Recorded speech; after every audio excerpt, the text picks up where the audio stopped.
বেসরকারি মাধ্যমিক বিদ্যালয়ে জাতীয়করণের জন্য এবার রাস্তায় নেমেছেন সরকারি উচ্চ বিদ্যালয়ের শিক্ষকরা এবং এমনকি মাধ্যমিক শিক্ষক অফিসের কর্মকর্তা কর্মচারীরাও এই বেসরকারি মাধ্যমিক বিদ্যালয়গুলো স্কুল অ্যান্ড কলেজ উভয়ই জাতীয়করণ করার জন্য আহ, তারা মাঠে নেমেছেন। হয়তো এবারে আহ, এই শিক্ষকদের ভাগ্যের চাকা ঘুরতে পারে, তাদের ভাগ্য হয়তো বা এবারে খুলতে পারে। কথাগুলো শুনে হয়তো কেউ কেউ একটু অবাক হচ্ছেন, বা অবাক হওয়াটাই স্বাভাবিক। যে ইতিহাস ব্রেক বাংলাদেশের স্বাধীনতার পরে যেটা কখনো হয়নি, যে সরকারি স্কুলের শিক্ষকরা বেসরকারি স্কুলগুলো সরকারি হোক সেই জন্য দাবি তুলেছেন এবং আন্দোলন করেছেন বা মাঠে নেমেছেন। এটা এর আগে কখনোই হয়নি, তো সেটাই এখন হতে যাচ্ছে। কিছু কিছু জায়গায় হয়েছেও অলরেডি।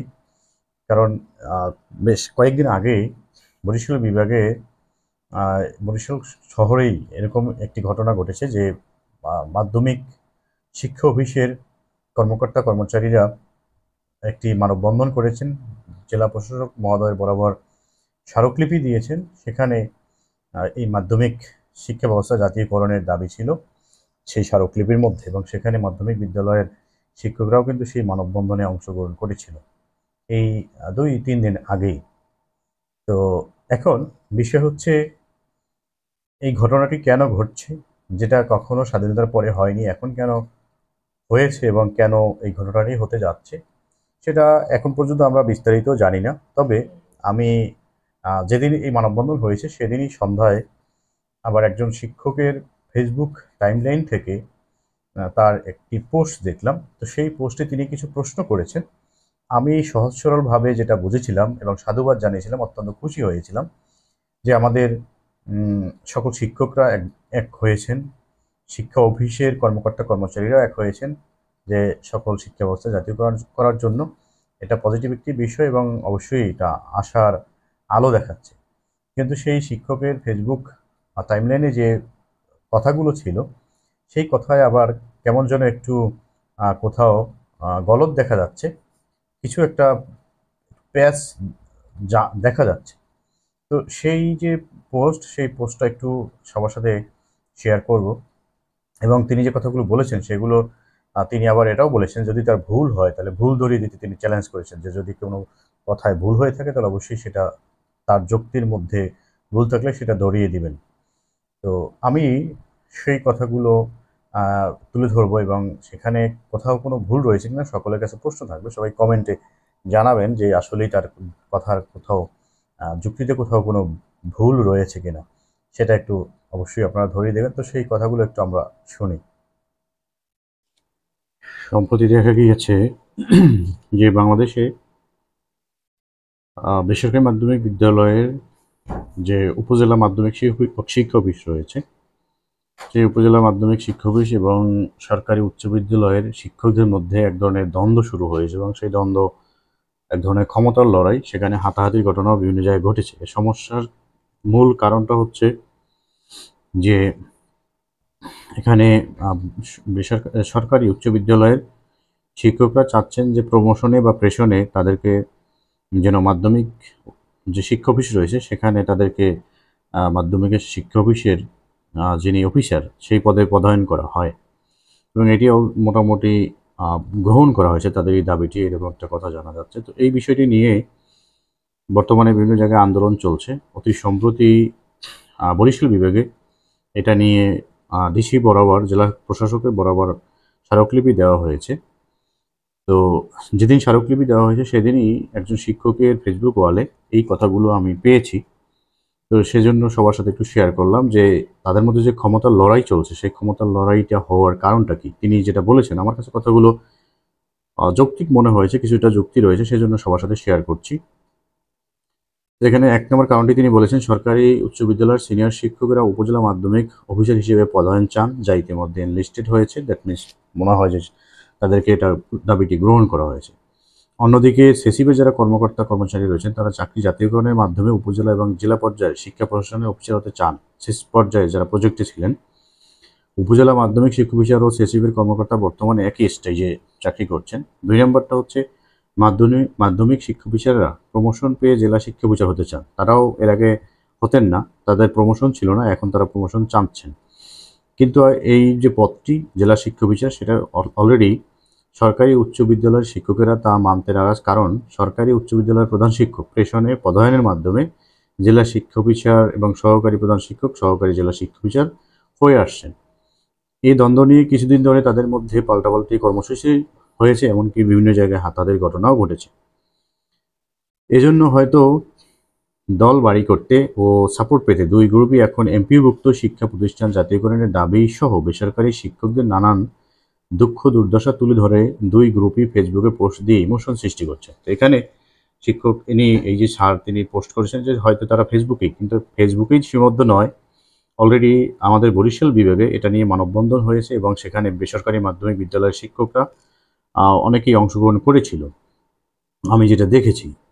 তো এই যে এমনকি আগামী 24/9 তারিখের জাতীয়করণের দাবির মানববন্ধনের ব্যানারে সরকারি উচ্চ বিদ্যালয়ের শিক্ষকদেরকে শিক্ষা প্রশাসনের বিভিন্ন পদায়ন বন্ধ রাখার দাবি উল্লেখ করা হয়েছে। মনে হচ্ছে জাতীয়করণের দাবির ব্যানার দিয়ে শক্তি সঞ্চার করে সরকারি স্কুলের শিক্ষকদের কাবু করার একটা পন্থা এই মাধ্যমিক শিক্ষা বিচাররা হয়তো গ্রহণ করেছেন, যেটা এই শিক্ষক বলেছেন।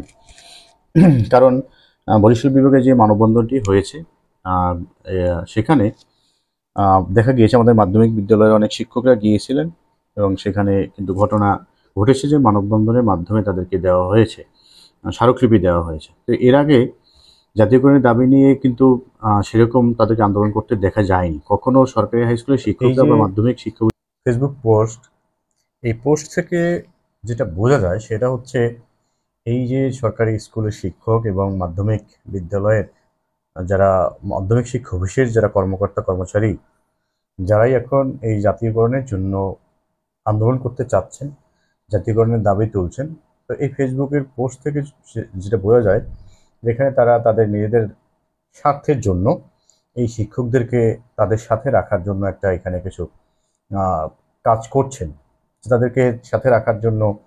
তো যদি আমার কাছে এটা মনে হয় একসাথে যদি দুজনের স্বার্থই উদ্ধার করা যায় তাহলে সেক্ষেত্রে আমরা তাদের সাথে যেতেই পারি বা তাদের সাথে আমাদের থাকা উচিত। কারণ হচ্ছে যদি এখানে তারা যে স্বার্থটা চাচ্ছেন, তাদের ব্যক্তিগত ক্ষমতা, উপরের দিকে ওঠার ক্ষমতা, সেটা যদি হয়, পাশাপাশি শিক্ষা জাতীয়করণের যে এখানে দাবি তোলা হয়েছে সেটাও যদি হয়, তো এখানে খুব ভালো। তবে এই আন্দোলনে শিক্ষা জাতীয়করণের যে দাবি সেটা আসলে প্রথম থাকা উচিত। তবে যেটা বরিশালে যেটা হয়েছে সেখানে যেটা শুনতে পেরেছি যে শিক্ষা জাতীয়করণের দাবিটি প্রথম ছিল না। তবে এখানে এই তাদের সাথে অংশগ্রহণ করা, তাদের সাথে আন্দোলনে অংশগ্রহণ করার ক্ষেত্রে যে সকল শিক্ষকরা অংশগ্রহণ করবেন তাদের কাছে অনুরোধ থাকবে জাতীয়করণের দাবিটি যদি 1 নম্বরে থাকে এবং এটাকেই যদি বেশি হাইলাইট করা হয় তাহলে শিক্ষকরা তাদের সাথে অংশগ্রহণ করা উচিত। এবং যদি সেটাকে দেখা যায় গৌণ হিসেবে দেখানো হয়, জাতীয়করণটাকে মেইন দেখানো না হয়, একবার লাস্ট এজেন্ডা হিসেবে দেখানো হয়, তাহলে অবশ্যই এই আন্দোলনের যে উদ্দেশ্য সেটা হচ্ছে তাদের ব্যক্তিগত ক্ষমতাটাই প্রথম। তো ব্যক্তিগত ক্ষমতা যদি প্রাধান্য দেওয়া হয় বেশি, তাহলে অবশ্যই সেখানে সেই আন্দোলনে অংশগ্রহণ করা উচিত হবে না। কারণ কারো মাথায় লবণ রেখে বড়ই খেয়ে যাওয়াটা, কাঁঠাল ভেঙে খাওয়া যে কথা একটু রয়েছে, সেটা আসলে এই মাধ্যমিক সেক্টরের শিক্ষকদের সেই লবণ না হওয়াটাই উচিত। কারণ হচ্ছে তাদের যেটা প্রাণের দাবি, এখানে প্রশ্ন করা হয়েছে যে এ যাবৎকালে কখনোই কিন্তু কেউ এই সেক্টরের শিক্ষকদের সমস্যা নিয়ে কেউ কথা বলেনি। এই সেক্টরের শিক্ষকরা যে এত বেশি বঞ্চনার শিকার, এত বেশি বৈষম্যের শিকার, যেটা অন্য কোনো সেক্টরে নেই। এমনকি একবারে পত্রিকার সমীক্ষায় দেখা গিয়েছে যে এশিয়া মহাদেশের মধ্যে, ইভেন সারা পৃথিবীর মধ্যে সবচেয়ে বেশি বঞ্চনার শিকার বাংলাদেশের শিক্ষকরা এবং সবচেয়ে কম বেতন দেওয়া হয় বাংলাদেশের শিক্ষকদেরকে। সুতরাং এই সমস্যাগুলো নিয়ে কিন্তু এর আগে কখনো কেউ কোনো কথা বলেনি। কারণ সরকার যখন কোনো পরিকল্পনা করে, কোনো নতুন কোনো কারিকুলাম হোক বা ট্রেনিং হোক, সব কিছুর ক্ষেত্রে কিন্তু এই যারা শিক্ষা সেক্টর অফিসার থাকেন, জেলা শিক্ষা অফিসার বা বোর্ডের চেয়ারম্যান যারা থাকে, ডিডি থাকেন, তাদেরকে কিন্তু তাদের সাথে পরামর্শ করেন, তাদের সাথে সরকারের শিক্ষামন্ত্রী বলেন বা শিক্ষা সচিব বলেন, সবার সাথে কিন্তু হট কানেকশন থাকে, সবসময় তাদের সাথে যোগাযোগ হয়। সেখানে কিন্তু কেউ কখনো এই দাবি উত্থাপন করেনি যে আসলেই এই সেক্টরের শিক্ষকরা এত বেশি ডিসক্রিমিনেশনের শিকার, তাদের আসলে এই ডিসক্রিমিনেশনগুলো রিমুভ করা প্রয়োজন তাদেরকে তাদের জীবনমান উন্নত করা প্রয়োজন। কেউ কখনোই কিন্তু কোনো এই দাবিটি তুলেনি। সুতরাং যদি এখন কোনো দাবি উত্থাপন করা হয়, সেখানে যদি এই শিক্ষকদের দাবিটাকে বেশি প্রায়োরিটাইজ করা হয়, ফার্স্ট এজেন্ডা হিসেবে আনা হয়, তাহলে অবশ্যই শিক্ষকদের এই আন্দোলনে অংশগ্রহণ করা উচিত। নতুবা অংশগ্রহণ করাটা ভুল হবে, আমার কাছেও যেটা মনে হয়। তবে যদি আমরা তাদের মাধ্যমে আমাদের দাবিগুলো উত্থাপন করতে পারি, আমরা যদি সেখানে সুফল আনতে পারি, তাহলে অবশ্যই এখানে এই আন্দোলনে শরিক হওয়াটা পজিটিভ হিসেবেই সবার বিবেচনা করা উচিত। তো সবার কাছে আমার প্রশ্ন থাকবে যে এই যে শিক্ষক যে এখানে যুক্তিগুলো তুলে ধরেছেন, এই যুক্তিগুলো সঠিক কিনা। যদি যুক্তিগুলো সঠিক হয় এবং আমাদের সকলকে বিবেচনা করা উচিত যে তাদের সাথে আমরা ইউনাইটেডলি মুভমেন্টে যাব কিনা বা কোনো কর্মসূচিতে যাব কিনা, প্রোগ্রামে আমরা অ্যাটেন্ড করব কিনা, এগুলো সকলকে সবার বসে একত্রে কর্মসূচি ঠিক করা উচিত। তাছাড়া আগামী শিক্ষক দিবসে শিক্ষক সংগঠন থেকে সেলিম ভুঁইয়া নামের যে সভাপতি রয়েছেন, তার নেতৃত্বে 5 অক্টোবর ঢাকায় সমাবেশ ডাকা হয়েছে। সমাবেশ ডাকা হোক, আন্দোলন কর্মসূচি চলতে থাকুক, যতক্ষণ না দাবি মানা হয়। এভাবে পর্যায়ক্রমে যে যেখান থেকেই পারা যায়, যতটুকু পারা যায় দাবিগুলো উত্থাপন করতে হবে, সকলকে ঐক্যবদ্ধভাবে চেষ্টা করতে হবে। সবার কাছে প্রশ্ন থাকলো, এই যুক্তিগুলো ভুল ধরিয়ে দিতে বলেছেন এই শিক্ষক, আপনারা সবাই ভুল যদি হয়ে থাকে সেটা কমেন্টে অবশ্যই জানিয়ে দেবেন। ভিডিওটি নিতান্তই শিক্ষকদের জন্য, তবে শিক্ষকদের জন্য হলেও শিক্ষা ব্যবস্থা জাতীয়করণ করা হলে শিক্ষকদের তুলনায় আপামর জনসাধারণ, স্পেশালি যারা স্টুডেন্টরা সবচেয়ে বেশি বেনিফিটেড হবে। কারণ অনেক শিক্ষা প্রতিষ্ঠান রয়েছে সেখানে ভর্তির সময় বছরের শুরুতেই হাজার হাজার টাকা নেওয়া হয়। যদি জাতীয়করণ করা হয়, সকল শিক্ষা প্রতিষ্ঠানগুলো যদি সরকারিকরণ করা হয়, তাহলে ন্যূনতম অর্থ খরচ করে সকল শিক্ষার্থীরা পড়াশোনা করতে পারবে। শিক্ষার অধিকার হচ্ছে রাষ্ট্রের প্রতি বা রাষ্ট্রের থেকে একজন নাগরিক হিসেবে সবার মৌলিক অধিকার, এবং রাষ্ট্র এটাকে কিন্তু প্রোভাইড করতে বাধ্য। সুতরাং সেখানে যদি প্রচুর অর্থ ব্যয় করে পড়াশোনা করতে হয় রাষ্ট্রের নাগরিককে, সেটা কিন্তু কখনোই মৌলিক চাহিদার মধ্যে বা সরকারের যে একটা রেসপন্সিবিলিটি সেটার মধ্যে পড়ে না। সুতরাং সরকারের কাছ থেকে অবশ্যই প্রেশার তৈরি করতে হবে, যাতে সরকার বাধ্য হয় সকল নাগরিককে এই শিক্ষা, চিকিৎসা, খাদ্য, বস্ত্র এগুলোর মৌলিক চাহিদাগুলোকে তারা যেন বিনামূল্যে নাগরিকের জন্য সুনিশ্চিত করে। বাংলাদেশের সবচেয়ে যে সেক্টরের সমস্যা সেটা হচ্ছে শিক্ষা। কারণ অল্প কয়েকটা শিক্ষা প্রতিষ্ঠান জাতীয়করণ করা হয়েছে, সরকারি শিক্ষা প্রতিষ্ঠান খুবই নগণ্য, যেখানে এত বেশি জনবহুল একটি দেশের নাগরিকরা সেখান থেকে ন্যূনতম সুবিধাও পায় না। সুতরাং যদি সকল শিক্ষা প্রতিষ্ঠানগুলো জাতীয়করণ করা হয়, তাহলে সবচেয়ে বেশি বেনিফিট হবে শিক্ষার্থীরা এবং অভিভাবকরা। এই জন্য সকল শিক্ষার্থী এবং অভিভাবক সবারই এই দাবিটি নিয়ে সবাই ঐক্যবদ্ধ হওয়া উচিত, সকলের একমত হওয়া উচিত, এবং এই দাবিটির জন্য রাস্তায় নেমে একত্রে ঐক্যবদ্ধভাবে এই দাবিটি উত্থাপন করা উচিত। আশা করছি সকলে বিষয়টি বুঝতে পারবেন এবং বুঝে সকল শিক্ষার্থীদের কাছে অনুরোধ থাকবে, তোমরাও জোরালোভাবে দাবিটি উত্থাপন করবে। তোমাদের কাছেও সেই অনুরোধ করে আজকে আলোচনা এখানে শেষ করছি। সকলকে আবার অসংখ্য ধন্যবাদ।